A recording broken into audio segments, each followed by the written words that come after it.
வணக்கம் மக்களே, வணக்கம். சற்று முன் கிடைத்திருக்கக்கூடிய ஒரு முக்கியமான தகவல் ஒன்றை தான் பார்க்க போகிறோம் மக்களே. சற்று முன் விளையாட்டுத்துறை அமைச்சராக இருக்கக்கூடிய அமைச்சர் உதயநிதியை சற்று முன்பு கர்நாடகா சிறையில் அடைத்திருக்கிறார்கள் அமலாக்கத்துறை. அப்படி என்ன அவசியம் வந்தது? அமைச்சர் உதயநிதியை அதிரடியாக அமலாக்கத்துறை கைது செய்து கர்நாடகா சிறையில் அடைத்திருக்கிறார்கள். போலீஸ் பலத்த பாதுகாப்புடன் போட்டிருக்கிறார்கள் மக்களே. அதர் மட்டும் அல்லாமல் முதல்வர் ஸ்டாலின் இந்த தகவலை கேட்டறிந்து பெரும் சோகத்திலும் பேரதிர்ச்சியிலும் உறைந்து போயிருக்கிறார். அது மட்டும் இல்லாமல் இது எப்படி நடந்தது, அப்படி என்ன குற்றம் செய்துவிட்டார் அமைச்சர் உதயநிதி அவர்கள் அப்படின்றத பற்றி தான் இந்த ஒரு காணொலியில் நம்ம தெளிவாகவும் துல்லியமாகவும் பார்க்க போகிறோம் மக்களே.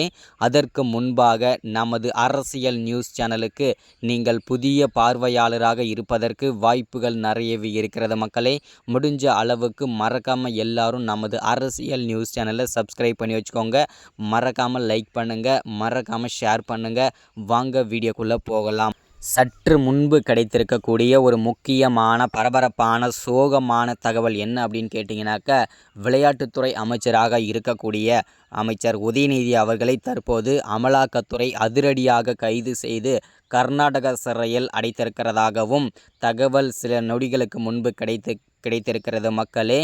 இதனால் முதல்வர் ஸ்டாலின் பேரதிர்ச்சியில் உறைந்து போயிருக்கிறார். என்ன காரணத்திற்காக கைது செய்யப்பட்டிருக்கிறார் அப்படின்னு பார்த்தீங்கன்னாக்கா, ஒரு 6 மாதங்களுக்கு முன்பு சனாதன வழக்கில் அவர் சிக்கியிருந்தார். அது ஹைகோர்ட்டில் கேஸ் நடந்துட்டு இருந்தது மக்களே.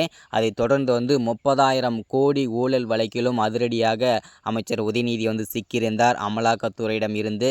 அது மட்டும் அல்லாமல் அவருடைய கொச்சி பண்ணை வீட்டில் போதைப் பொருளின் கடத்தல் மன்னன் ஜாஃபர் சாதிக்குடன் பல தொடர்பில் இருந்ததாகவும் பல குற்றப்பிரிவுகளில் சிக்கியதாகவும் கைது செய்யப்பட்ட அமைச்சர் உதயநிதி அவர்கள் தற்போது கைது செய்யப்பட்டிருக்கிறார். அவரை கர்நாடகா சிறையில் அடைத்திருப்பது பெரும் சோகத்தையும் அதிர்ச்சியையும் ஏற்படுத்தியிருக்கிறது மக்களே. இது எந்த அளவுக்கு போய் முடியும் அப்படின்றது நமக்கு தெரியல. பொறுத்திருந்து பார்க்கலாம். இவள் மீண்டும் புழல் சிறையில் அடைக்கப்படுவாரா? செந்தில் பாலாஜி அவர்கள் மீது அவர் அடைக்கப்பட்டு கிட்டத்தட்ட 1 வருடம் காலம் ஆகிறது. அதைப்போல் அமைச்சர் உதயநிதியும் புழல் சிறையில் அடைக்கப்படுவாரா அப்படின்றத பற்றி நம்ம பொறுத்திருந்து தான் பார்க்க வேண்டும் மக்களே. இதுதான் அப்டேட். அது மட்டும் அல்லாமல் கள்ளக்குறிச்சியில் நடந்த கோர சம்பவம் அரங்கேறியிருந்தது. அதை பற்றியும் ஓரளவு பார்க்கலாம். ஸோ இதுவரை பார்த்தீங்கன்னாக்கா 68க்கும் மேற்பட்ட விவசாய குடும்பத்தினர்கள் இறந்து போயிருக்கிறார்கள் மக்களே. பரிதாபமாக உயிர் போயிருக்கிறது. இதற்கான முழு காரணமும் திமுக தான். முதல்வர் ஸ்டாலின் என்றும் அப்பகுதி மக்கள், கள்ளக்குறிச்சி மக்கள் கோபத்துடனும் தெரிவித்துக் கொண்டு இருக்கிறார்கள் மக்களே.